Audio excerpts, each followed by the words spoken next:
꺼지지 않게 하라. 하나님이 주신 불로 꺼지지 않게 하라 라는 제목으로 하나님의 말씀을 증거하도록 하겠습니다.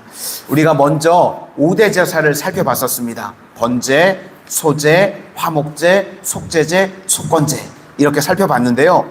오늘 8절부터 또다시 나옵니다. 그러니까 순서만 잠깐 바뀌고요. 이 중간에 있는 화목제가 뒤로 가고 다시 한 번씩 이렇게 나오는 장면이 나오는데, 처음에 살폈을 때는 이제 원칙이 있으니까요. 지금부터는 실제적인 내용이라는 것입니다. 그래서 번제가 초점인데요. 번제는 모든 예배의 기본이 되는 그런 예배입니다.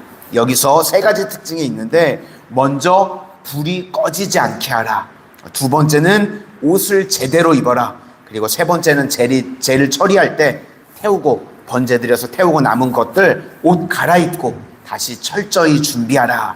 그리고 이제 뒷부분에 나오는 소제의 특징은 누룩 없는 떡을 먹는 것입니다. 그러니까 누룩은 주로 베이킹 파우더죠. 부풀리는 것. 그러니까 우리 삶 가운데 뻥치지 말아라. 뭐 그런 의미가 있을 수 있겠습니다. 부풀리고 자꾸 허황되고 거짓된 인생 살지 말아라. 그래서 오늘은 이 세 가지를요 적용적으로 한번 다루면서 살폈으면 좋겠습니다. 먼저 불을 꺼지지 않게 하라. 그리고 두 번째, 제사장의 옷과 이 제처리 방식, 이것은 준비와 마무리를 나타내는 것입니다. 우리가 신앙생활할 때 어떤 준비와 마무리가 있어야 되는지 그거 살펴보고, 세 번째는 누룩 없는 떡, 그러니까 너무 부풀리지 말라, 우리에게 주시는 메시지라고 생각합니다. 차례대로 살펴보겠습니다. 먼저 첫 번째, 불이 꺼지지 않게 하라라는 것입니다. 번제의 상징은요, 불입니다. 재물을 다 태워서 없애고, 이 번제 드릴 때 제일 중요한 것이 뭐냐면 불이 가장 중요한 역할을 했습니다. 여기서 불은요, 하나님의 임재의 상징입니다. 그래서 상번제라고 그래서요, 구약에서는 항상 제단에서 불이 꺼지면 안 되는 거였습니다. 제사장의 제일 중요한 역할이 무엇이냐면 불이 꺼지지 않게 하는 거예요. 그런데 이제 성도님들이 예배를 제대로 드리지 않고 그렇게 되니까 뭐 이렇게 제사장들이 도망간다는 얘기가 나오죠. 지금 살기가 힘들어지니까 제사장들이 도망가니까 자연적으로 제단에 불이 꺼지는 일들이 벌어지게 됐었습니다. 그런데 제단에서 제일 중요한 게 뭐냐면 불이 꺼지지 않도록 제사장이 그 역할을 해야 되는 건데, 이게 바로 하나님의 임재의 상징을 나타내는 것이었습니다. 그래서 불이 꺼지지 않도록 하나님이 늘 임재하는 예배가 드려져야 된다, 그걸 상징한 건데, 그래서 불이 중요한데, 불도 하나님이 주시는 방식대로 불을 붙여야만 했습니다. 그래서 아론의 4명의 아들이 있었는데요, 우리가 잘 알죠. 1번과 2번 아들이요 죽습니다. 나답과 아비후, 민수기 26장에 나오는데요, 여호와께 대충 아무 불이나 드렸다가요 잘못해서 죽었습니다. 그래서 불이 중요한 게 무엇이냐면 하나님께서 주시는 불로, 그리고 또 하나 꺼지지 않도록 해야 된다, 이게 중요한 거였습니다. 그러니까 불도 드릴 때 대충 아무 불이나 하면 제사장까지도 그냥 죽여버렸고요. 그리고 제단에서는 절대로 불이 꺼지면 안 된다. 그러니까 뭐 우리가 이 땅을 살아가는 동안 우리도 여러 가지 불이 있을 수 있겠죠. 욕망의 불이 있을 수도 있고, 세속의 불이 있을 수도 있고, 이런 엉뚱한 불 드리면 안 된다는 겁니다. 계몽주의, 이게 이성의 빛이라는 거죠. 우리는요 그런 빛으로 사는 존재가 아닙니다. 하나님께서 주시는 불을 가지고 살아야 되는 존재들인 줄로 믿습니다. 그리고 또 하나, 불이 꺼지면 안 됩니다. 그러니까 날마다 성령의 임재가 있는 그런 인생을 살아야 된다는 것입니다. 우리 기독교 신앙은요 불의 신앙입니다.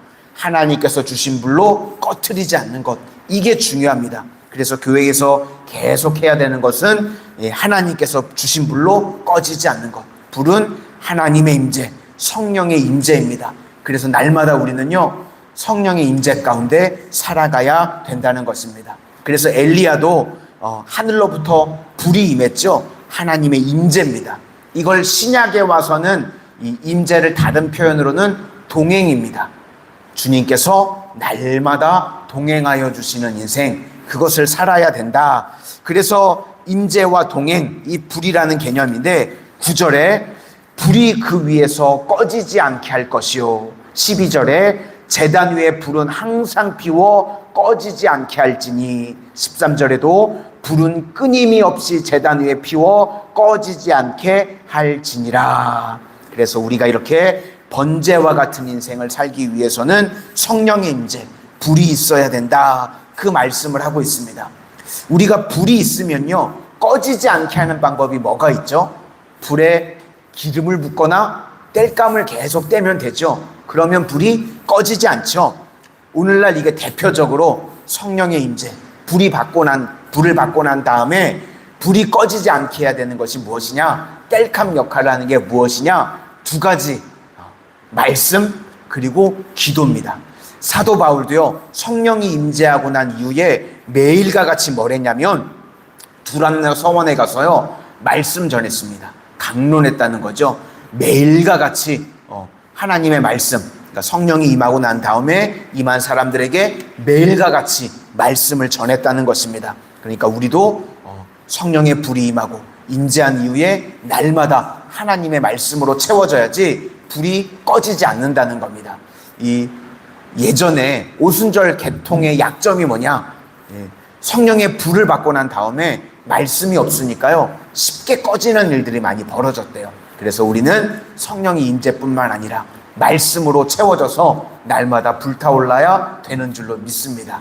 그리고 또 하나가요, 불로 묘사한 게 뭐냐면 기도입니다. 여기서 깨어있으라는 것으로 예수님께서 계속해서 신약에 표현하시는데요, 기도도 누가 잘하죠? 음식도 먹어본 분이 잘 드신다고, 그죠? 기도도요, 계속 하시는 분이 기도도 잘하십니다. 특세 때 한 번 나오시는 분 기도하기 힘들어요. 근데 매일과 같이 나오시는 분들이 있죠. 그런 분들이요, 기도도 더 잘하십니다.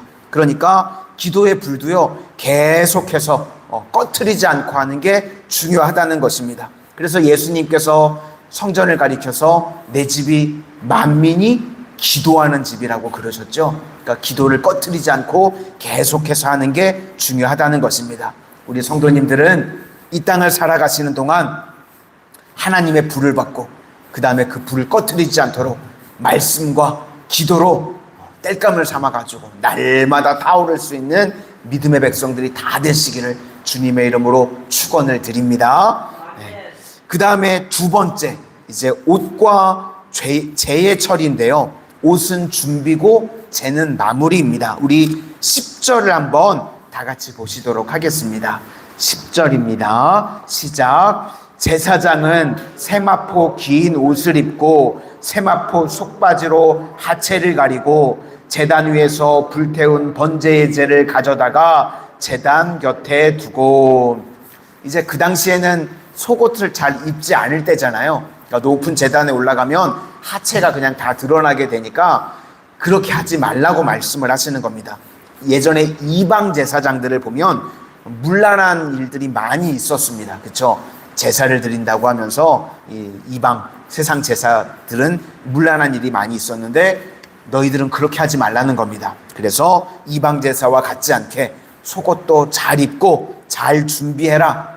이걸 우리 신앙의 선배님들이 어떻게 해석했냐면요, 주일날 예배 드리러 올 때는요, 옷도 다려 입고 옷 중에서도 제일 좋은 거 입고 새 옷 입고 심지어는 헌금을 드릴 때도요, 빳빳하게 해서 가지고 왔습니다. 그래서 옛날에 재무 보시는 장로님들, 권사님들 손도 많이 비셨대요. 빳빳하게 돈도 해가지고 오셔가지고 그러셨다는 얘기를 제가 어렸을 때 들은 기억이 있습니다. 이게 저는 맞다고 생각합니다. 그죠? 이 하나님 앞에 나올 때요, 가장 옷도 가장 좋은 거, 가장 빳빳한 거. 왜냐면요, 그 옷이요, 사람의 전신 상태를 나타내기 때문에 그렇습니다. 그렇죠? 내가 하나님 앞에 예배 드릴 때도요, 마음가짐을 할 때도요, 최고의 것, 최선을 다해서 나와서 예배 드리는 것이 중요하다는 것입니다. 그리고 이제 제사가 다 마쳐지죠. 그럼 제물을 번제를 태우면 제가 남게 되는데, 재를 처리할 때 역시도 세마포 옷을 벗고 다른 옷을 입고 재까지도 잘 처리해라, 그 말씀을 합니다. 그러니까 준비뿐만 아니라 마무리까지도 철저해야 된다는 거죠. 11절을 한번 보시도록 하겠습니다. 11절입니다. 시작. 그 옷을 벗고 다른 옷을 입고 그 재를 진영 바깥 정결한 곳으로 가져갈 것이요. 그러니까 우리가 신앙생활할 때는 마무리까지도 좋아야 된다, 그 말씀입니다. 뉴욕에 가면 자유의 여신상이 있습니다. 그렇죠? 이게 크게 자유의 여신상이 있는데요. 1876년에 만들어졌다고 하는데요. 그 당시에는 이제 라이트 형제가 비행기를 만들기도 훨씬 전인 거잖아요. 그런데 이 놀라운 것은요, 자유의 여신상을 가보면 밑에서 보니까 그 위에까지는 사실 다 안 보이잖아요. 그런데 자유의 여신상을 가보면 머리카락이 가지런하답니다. 그러니까 밑에서 아무도 위에를 볼 수 없는 시절이었는데도 불구하고 자유의 여신상을 만든 사람들이요, 위에까지 머리까지도 정리정돈을 잘해서 마무리까지도 그렇게 만들었다는 겁니다. 대단한 거죠. 그러니까 누가 보나 안 보나 끝까지 최선을 다했다는 것입니다. 우리 신앙생활도요, 이 자세가 중요하다고 생각합니다. 히브리서 3장 14절 말씀에 우리가 시작할 때에 확신한 것을 끝까지 견고히 잡고 있으면 그리스도와 함께 참여한 자가 되리라. 그래서 우리 성도의 삶은요, 시작뿐만 아니라 끝이 좋은 삶이 돼야 된다는 것입니다. 우리 성도님들, 이 땅을 살아가는 동안 처음과 마지막, 시작과 끝이 다 좋은 믿음의 성도님들이 되시기를 주님의 이름으로 부탁을 드립니다. 이제 마지막 세 번째는 누룩 없는 떡인데요. 16절부터 나옵니다. 이 누룩이 베이킹 파우더죠. 핵심은 부풀리지 말라는 것입니다. 우리 인생을 살 때 너무 부풀리지 말라. 거짓말하거나 외식하고 그렇게 살지 말라는 것입니다. 그러니까 주님께서 주신 것 안에서요, 우리는 단순하게 심플하게 살라고 하시는 말씀입니다. 요셉이요, 우리가 창세기를 살피고 있는데 주일날 애굽의 2인자가 되었죠. 바로 왕이요, 요셉을 너무나도 좋아했습니다. 그래서 이제 온 가족이 오잖아요. 그래서 이 바로 왕이요, 그 가족들에게 요셉을 너무 좋아하니까 뭐든지 다 준다 그랬습니다. 너희들 구하기만 하면 내가 다 줄게. 뭐 구해봐. 그랬더니 뭘 구했냐면요, 고센 땅을 구했습니다. 가족들이 와가지고 우리 고센 땅에서 살게 해주세요. 이 고센 땅은요, 지금으로 하면 강남 같은 땅 아닙니다. 달동네 같은 거예요. 아무도 안 가려고 하고 보잘것없는 땅, 안 좋은 땅, 제일 안 좋은 땅이 고센 땅인데 많은 거 요구하지 않고 우리 고센 땅에서 살 수 있게 해주십시오 라는 것을 요구했습니다. 그러니까 신앙의 정체성을 지킬 수 있는 예배의 장소를 구했다는 겁니다. 아무도 오지 않는 곳에서 마음껏 하나님을 예배할 수 있는 예배의 장소. 애굽에 살았지만 애굽에 동화되지 않는 장소였다는 것입니다. 하나님께서 우리에게요, 가장 좋은 것을 주십니다. 그런데 세상의 것들은요, 유혹이 많이 있습니다. 그래서 저는 우리 성도님들께서 하나님께서 이 땅에서 넘치는 축복을 주셔도 날마다 그 고생 정신을 잊지 않고 살아가실 수 있기를 바랍니다. 우리가 세상에 속해서 살아갑니다. 그리고 세상의 물질의 복도 받아야 되고요. 그런데요, 고생 정신을 잊어버리면 안 됩니다. 나는 예배자다. 나는 세상에 살아가지만 세상에 동화돼서 세상 속에 살아가는 것이 아니라 이 하나님 주신 거, 이거 선교하라고, 이거 영혼 구원하라고, 이거 구제하라고, 이거 흘려보내라고 주신 거다. 이런 고생 정신을 잊어버리고 살아가지 않는 하나님의 거룩한 백성들 되실 수 있기를 바랍니다. 그래서 하나님께서 축복해 주셨을 때 그거 막 부풀려 가지고 그거 자랑하고 외식하고 그렇게 살아가는 인생이 아니라 세상과는 구별된 하나님 보시기에 거룩한 인생들 다 되실 수 있기를 주님의 이름으로 축원을 드리겠습니다. 기도하겠습니다. 사랑의 주님, 이 땅을 살아가는 동안 우리 마산성원의 귀한 성도님들 하나님 앞에 온전히 번제물로 드려지는 귀하고 복된 인생 되어지기를 원합니다. 먼저는 하나님의 임재가 있는 불이 꺼지지 않는 복된 인생들 되게 하여 주시옵소서. 날마다 주님께서 동행하여 주시는 인생들 되게 하여 주시되, 그렇게 주님께서 임재하여 주시고 동행하여 주시는 인생을 살기 위해서 날마다 말씀으로 또 기도로 불이 꺼지지 않는 인생을 살아갈 수 있도록 축복하여 주시고, 이렇게 말씀과 기도로 살아갈 때에 하나님께서 넘치는 은혜와 축복을 허락하여 주시되, 그 주신 복을 가지고 고센 땅 정신을 가지고 세상과는 구별되어지는 거룩하게 하나님의 영광으로만 쓰임받는 복된 인생들 다 되게 하여 주시옵소서. 오늘도 저희들 각양 기도의 제목을 가지고 주님 앞에 나왔습니다. 어떠한 기도의 제목이 있든지 주님 앞에 구할 때에 하나님 가장 좋은 것으로 가장 좋은 때에 응답하여 주시옵소서. 예수님 이름으로 기도드립니다. 아멘.